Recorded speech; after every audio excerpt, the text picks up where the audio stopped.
नमस्कार, सत श्री अकाल, राम राम सा, खमाणी, वणक्कम, प्रणाम। आप सभी का ऑल्ट नीट मीडिया में फिर से स्वागत है। मैं आपकी होस्ट गायत्री देवी। हमारे साथ जुड़े हुए Umesh Agrawal, founder and editor of India Chronicles dot इन।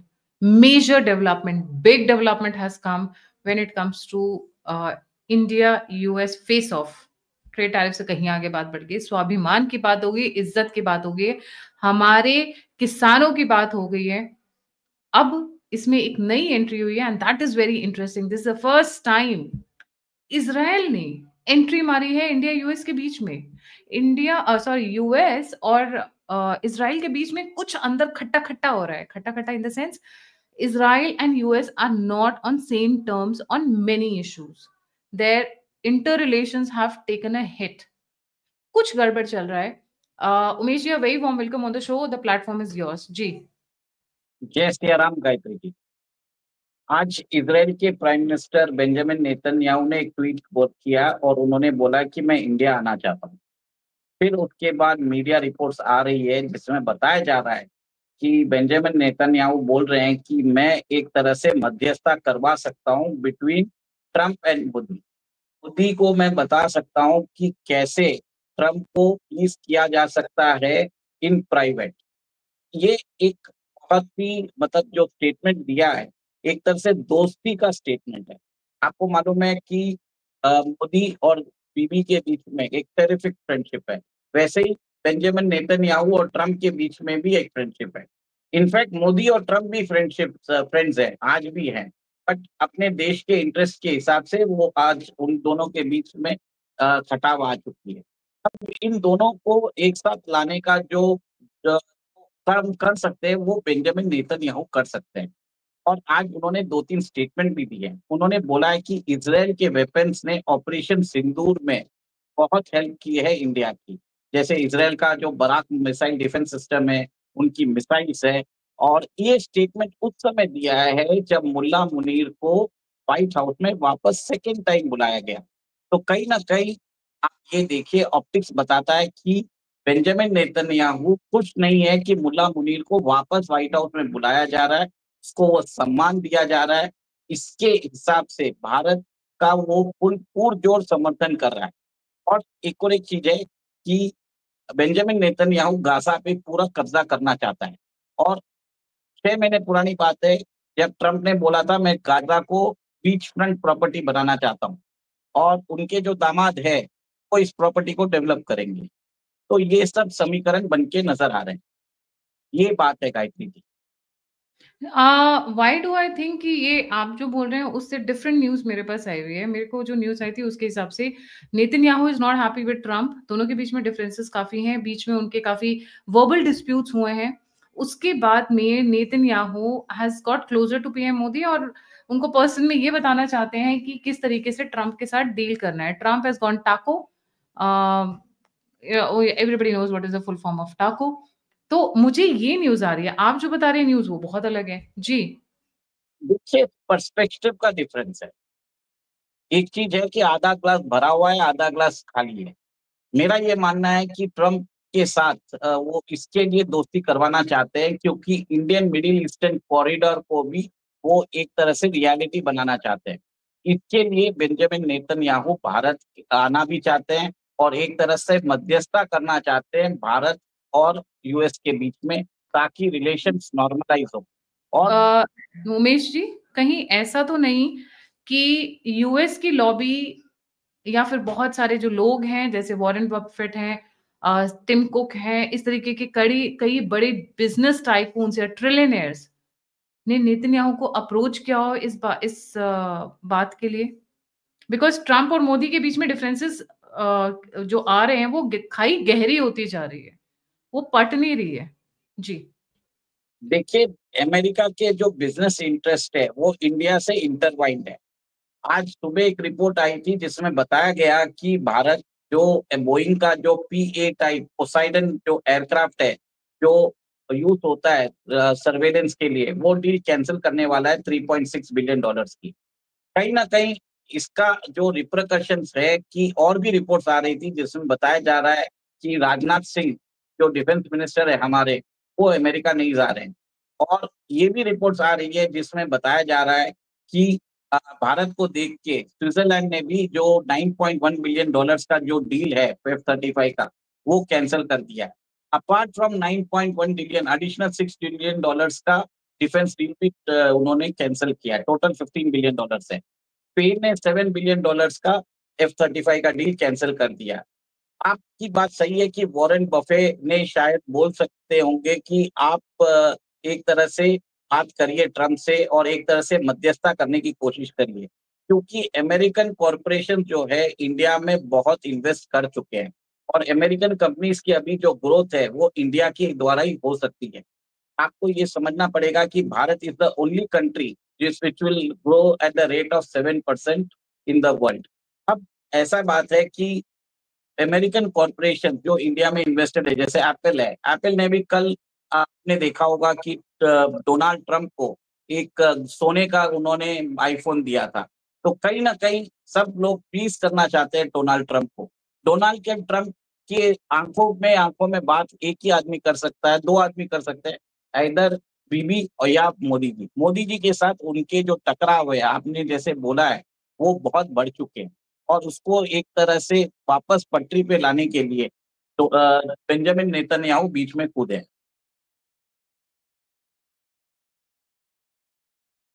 जी, आप सही कह रहे हैं, बहुत सारी ऐसी डेवलपमेंट्स आ रही हैं जो इस वक़्त पूरी दुनिया को हिला कर रखी हुई हैं और ये भी कहा जा रहा है कि this will be the beginning of new world order. But let's start from US, क्योंकि यूएस से भी एक बहुत बड़ी न्यूज़ आई है। जी उमेश जी, यूएस स्टेट डिपार्टमेंट जो कि ज़्यादातर एंटी भारत रहा है, उसके स्टेटमेंट्स बड़े इंपॉर्टेंट हैं। जी। देखिए, ये यूएस स्टेट डिपार्टमेंट के डेप्यूटी स्पोक्सपर्सन टिमोथी, इन्होंने बोला है कि Bharat is a strategic partner. अब जैसे ही ये स्टेटमेंट आया, जो कयास जो रूमर्स मिल्स आ रही थी कि भारत ने डिफेंस कॉन्ट्रैक्ट कैंसल करने वाले हैं, वो जो न्यूज़ थी, वो एक तरह से बेसलेस साबित हुई। भारत ने भी क्लैरिफिकेशन किया है कि हमने कोई भी डिफेंस जो डील है, उसके ऊपर पॉज़ नहीं लगाया है।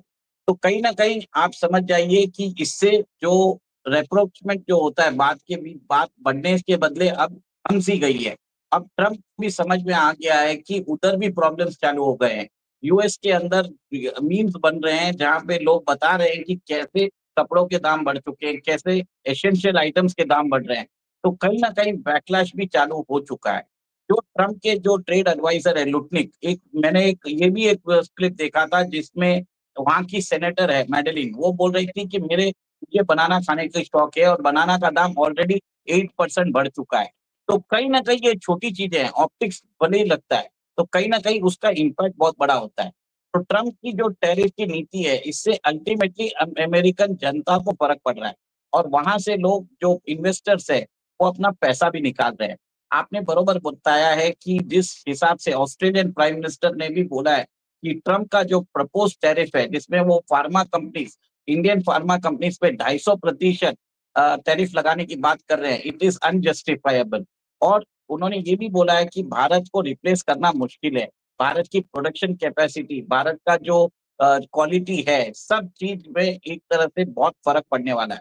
सेकंड यूएस स्टेट डिपार्टमेंट को भी एक तरह से उनको भी फ़र्क पड़ गया कि भारत ने जिस हिसाब से ब्रिक्स के अंदर जो सरगर्मी हुई है, उससे भी डर चुके हैं। देखिए, ब्राज़ील के जो प्रेज़िडेंट है लुला डी सिल्वा, वो मोदी जी से 1 घंटे तक बात किए और बताया जाता है कि उनके वाइस प्रेज़िडेंट आने वाले हैं अक्टूबर में। वांग यी जो चाइनीज़ फ़ॉरेन मिनिस्टर है, वो अभी थोड़े दिनों में आने वाले हैं।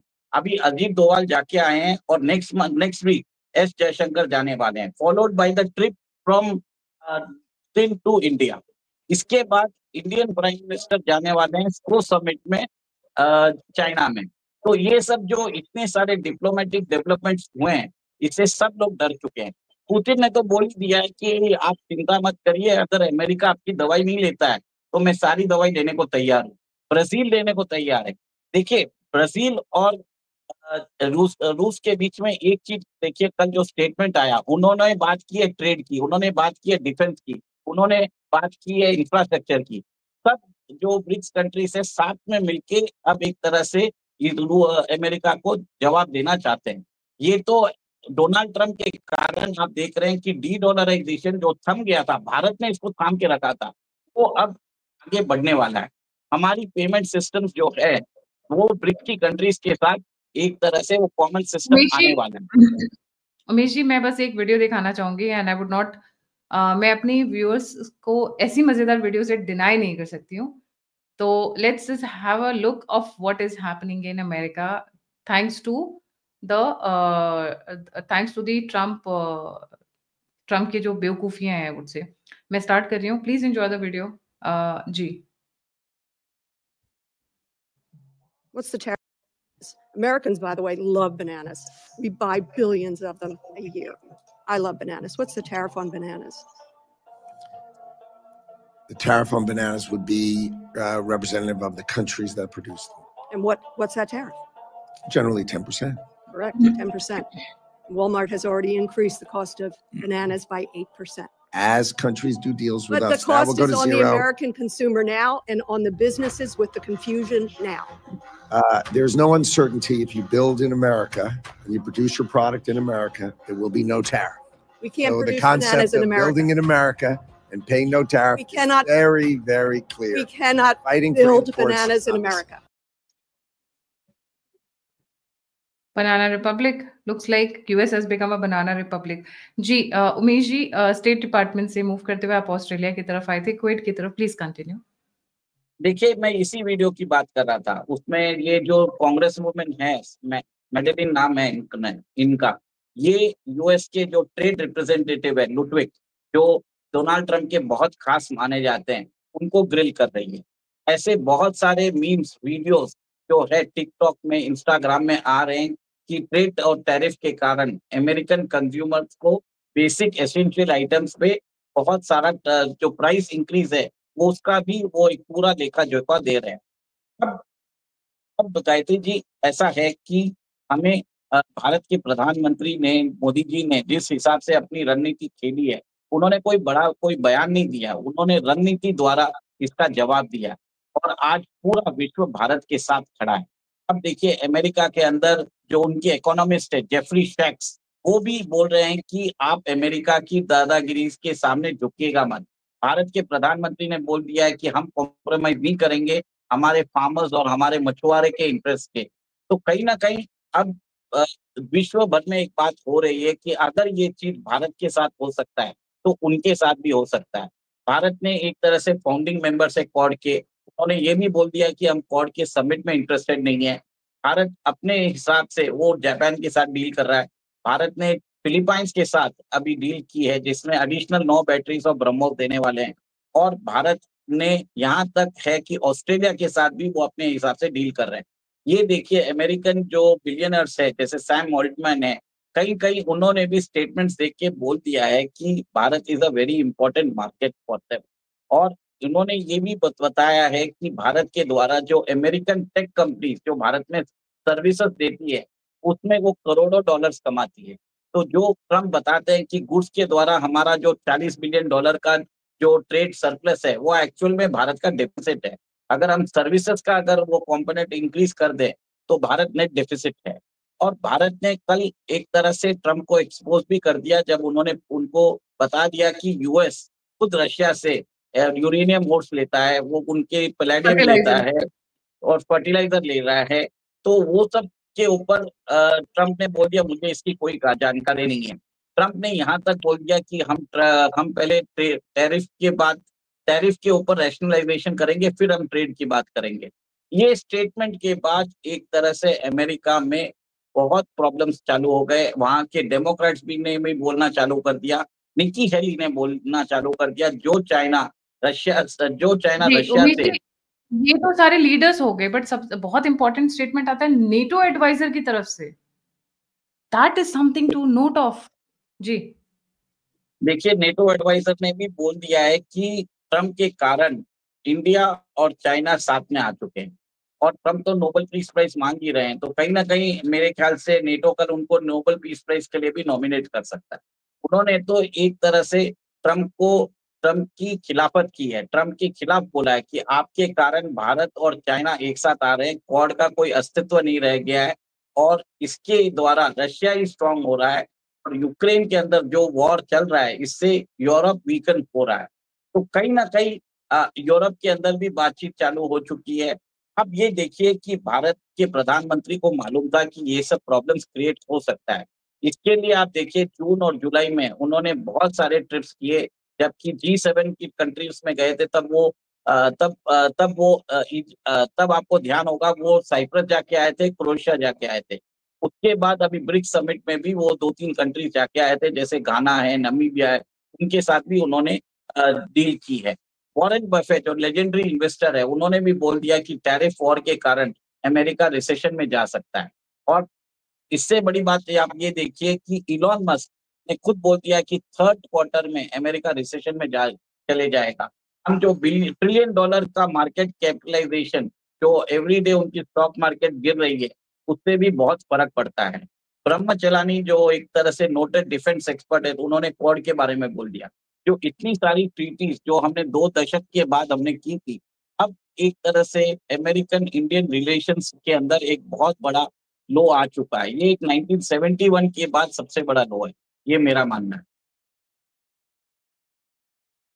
One of the biggest tycoons called Ronald Reagan का एक वीडियो वायरल हो रहा है। I hope it has got not copyright. I would like to play it for my viewers because he is describing what is the impact of imposing tariffs. ये हमें फर्क नहीं पड़ता। Let me just play it for my viewers so that they can have a look.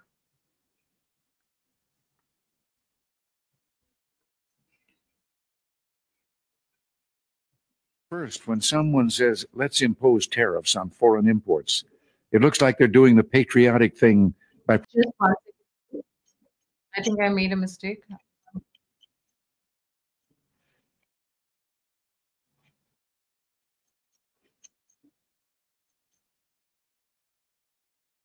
Tariffs. Someone says, let's impose tariffs on foreign imports. It looks like they're doing the patriotic thing by protecting American products and jobs. And sometimes for a short while it works, but only for a short time. What eventually occurs is, first, homegrown industries start relying on government protection in the form of high tariffs. They stop competing and stop making the innovative management and technological changes they need to succeed in world markets. And then, while all this is going on, something even worse occurs. High tariffs inevitably lead to retaliation by foreign countries and the triggering of fierce trade wars. The result is more and more tariffs, higher and higher trade barriers, and less competition. So soon, because of the prices made artificially high by tariffs that subsidize inefficiency and poor management, people stop buying. Then the worst happens. Markets shrink and collapse, businesses and industries shut down, and millions of people lose their jobs.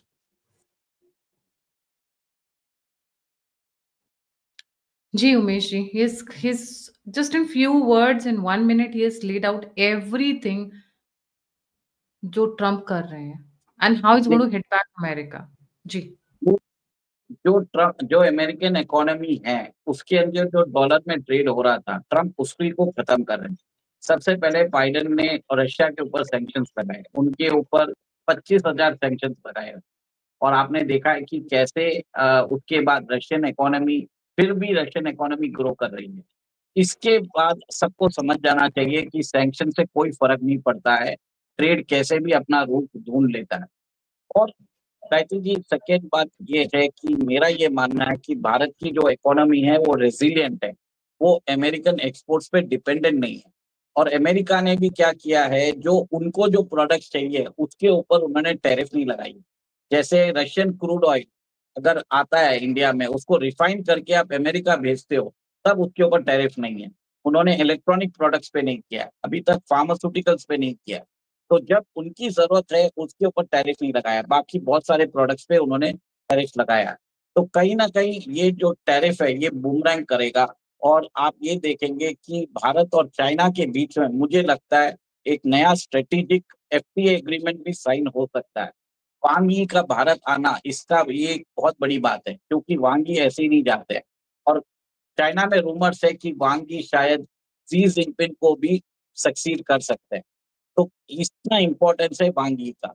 और वांग यी आते हैं तो मेरे हिसाब से भारत और चीन के बीच में जो एयर ट्रैवल अभी बंद हुआ है वो शायद शुरू हो सकता है।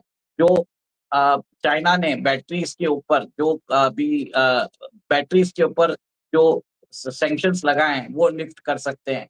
इनफैक्ट चाइना ने बोल भी दिया है भारत को कि हम आपसे 10 से 20 बिलियन डॉलर का जो इनपुट मटेरियल्स है हम आपसे लेने को तैयार है। भारत ने भी एक तरह से चाइनीज इन्वेस्टमेंट को अट्रैक्ट करने के लिए 24% उनको अलाउ किया है, प्रोवाइडेड वो हमारे देश के अंदर टेक्नोलॉजिकल ट्रांसफर करें। और इसके द्वारा आप देखेंगे कि जो इंटरमीडिएट प्रोडक्ट्स है जिसमें इंडियन इंडस्ट्रीज डिपेंडेंट है अभी चाइना के, वो यहाँ पे बनना चालू हो जाएगा। वो सब चीज चाइना यहाँ पे भारत में बनाना चालू कर देगा। देखिए चाइना बहुत आगे बढ़ चुका है। चाइना के अंदर वहाँ की पॉपुलेशन अपस्किल हो चुकी है। वहाँ के लोग भी अभी ब्लू कॉलर जॉब्स करने के लिए तैयार नहीं है। अब चाइना चाहता है कि हायर लेवल्स ऑफ प्रोडक्शन में वो चले जाए। इसके लिए जो बोलते हैं ना, जो लो लेवल ऑफ प्रोडक्शन है वो भारत के अंदर शिफ्ट कर सकता है। This is a real possibility. इसके लिए भारत को वो इंडस्ट्रीज की जरूरत भी है। और चाइना चाहता है कि उसके इन्वेस्टमेंट भारत में आ जाए और भारत वो प्रोड्यूस करे। This will be a win win partnership between India and China. और इसकी गारंटी ले रहे हैं रशियन प्रेसिडेंट व्लादिमीर पुतिन। और आपने देखा है कि कैसे व्लादिमीर पुतिन जब इन्वॉल्व होते हैं, उन्होंने अमेरिकन प्रेसिडेंट को भी बोल दिया है, अगर भारत ने हमसे तेल नहीं लिया तो मैं जो कैस्पियन पाइपलाइन है मैं उसको बंद कर दूंगा।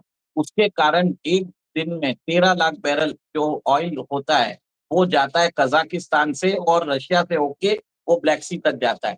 और ये जो ऑयल है वो यूरोप जाता है। अगर ये पाइपलाइन बंद कर दी जाती है तो अचानक क्रूड के जो दाम है वो $20 तक बढ़ सकते हैं। तो कहीं ना कहीं व्लादिमीर पुतिन एक तरह से डोनाल्ड ट्रंप को समझा भी रहे हैं और डोनाल्ड ट्रंप उनके सामने कुछ भी नहीं बोल पा रहे। जब अमेरिका ने अपनी सबमरीन्स भेजी थी रशिया के पास, तो रशिया ने बोला कि मैं ऑर्शनिक डिप्लॉय कर चुका हूँ, ऑर्शनिक का सीरियल प्रोडक्शन कर चुका हूँ। और उन्होंने ये भी बोल दिया कि मैं अपनी काउंटर सबमरीन्स आपके यहाँ पे भेज दूंगा, पूरे आर्टिक में मैं इसको मिलिटराइज कर दूंगा। और रशिया जो पुरानी जो 1990 में उन्होंने एक डील साइन की थी जो न्यूक्लियर वेपन से, उससे अपने आप को बाहर कर लिया। तो कहीं ना कहीं अमेरिका इस टाइम पे रशिया से एक डायरेक्ट कन्फ्रंटेशन में नहीं आना चाहता। और भारत के साथ उनका जो ट्रेड डेफिसिट है वो ज्यादा नहीं है। अगर गुड्स के अंदर देख ले तो 40 बिलियन है। 40 billion is nothing for America, जबकि उनकी जो इकोनॉमी है $30 ट्रिलियन की है।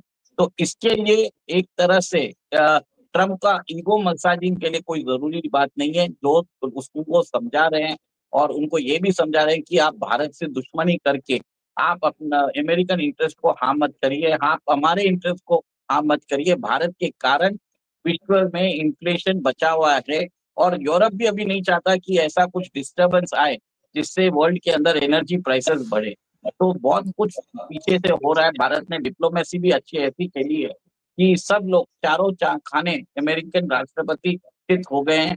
और आप कल तक देखेंगे कि बहुत बड़ा क्लाइम डाउन आएगा। अमेरिकन जो जितने भी जो लोग ट्रम्प ने जितना भी बोला है वो अब चुप रहेंगे मेरे ख्याल से, और इसके आगे वो स्टेटमेंट्स नहीं देने वाले। बट यहाँ पे सबसे इंटरेस्टिंग लगा मुझे, out the so many countries coming and supporting India, चाहे वो ऑस्ट्रेलिया हो, जापान हो, यूके हो, फ्रांस हो, स्विट्जरलैंड हो, स्पेन हो, I mean the countries are now huge, Russia, China and all. Netanyahu का इजराइल का आके ये कहना, दैट इज वेरी इंटरेस्टिंग। देखेंगे टर्न ऑफ इवेंट्स में कि क्या क्या अंदर से बातें निकल कर आई। अभी दो पर्सपेक्टिव है, एक उमेश जी का पर्सपेक्टिव है और एक मेरा पर्सपेक्टिव है। The Israeli lobbies, the Jews lobbies are not happy with Trump. They are the ones who brought him into power, but they are not happy. And Netanyahu और Trump के बीच में distances बढ़े हैं, as I have covered in the past also. But let's see, wait and watch. अगर एक ही episode में सब बता देंगे तो आगे क्या बताएंगे, थोड़ा सा बचा के रखते हैं। जुड़े रहिएगा ऑल्टरनेट मीडिया के साथ। और अगर आप मुझे कंट्रीब्यूट करना चाहते हैं तो नंबर और यूपीआई स्क्रीन के ऊपर है। आप फीडबैक देना चाहते हैं, मुझसे जुड़ना चाहते हैं, इन्फॉर्मेशन शेयर करना चाहते हैं, तो सभी के सभी लिंक्स डिस्क्रिप्शन बॉक्स में है। The game gets interesting. और इसमें आइसिंग ऑन द केक जो हम कहते हैं, सोने पे सुहागा जो हम कहते हैं, मोदी जी ने एक बार भी ट्रंप से बात नहीं की। Without talking to him, without naming him, he has done wonders. तो मैं थोड़ी इमोशनल हो जाती हूँ मोदी जी को लेके, but I let it go right now. इसी के साथ जय हिंद, जय श्री राम, हर हर महादेव। जय सिया राम।